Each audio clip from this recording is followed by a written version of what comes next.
President-elect Vladimir Putin ahead of being sworn in as President of Russia at St. Andrew's Hall of the Moscow Kremlin. Russian President Vladimir Putin endorsed a new government lineup on Friday at the start of his new term in office, sticking in most cases with the incumbents but elevating two newcomers with ties to the intelligence services. Dmitry Medvedev, whom Putin had already reappointed as prime minister, proposed the new cabinet at a meeting with Putin in the Black Sea resort of Sochi that was broadcast live on Russian state television. Almost all the candidates are well-known people with experience and a good track record at their previous places of work, Putin said. "I give my approval," he said. The big hitters in Putin's team kept their jobs: Foreign Minister Sergei Lavrov, Defense Minister Sergei Shoigu, and Alexander Novak, the country's energy minister who helped mastermind a global deal to prop up crude oil prices.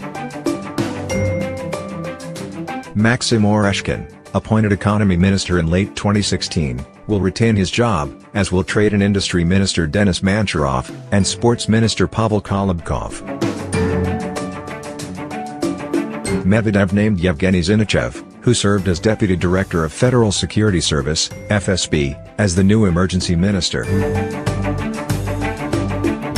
Medvedev put forward the son of FSB chief Nikolai Patrushev, Dmitry, for the job of agriculture minister. There were no places in the cabinet for Igor Shuvalov and Arkady Dvorkovich, who were deputy prime ministers in the outgoing government. They had positioned themselves as champions of private business, though with limited practical effect. The currency market reacted negatively to the appointments in the minutes after the lineup was unveiled. The ruble paired gains and weakened to 62.19 versus the dollar from levels of 62.08 seen before the announcement. Putin secured a new 6-year term in office after more than 70% of voters backed him in a March 18 presidential election. He is now in his second consecutive term, and his fourth term overall.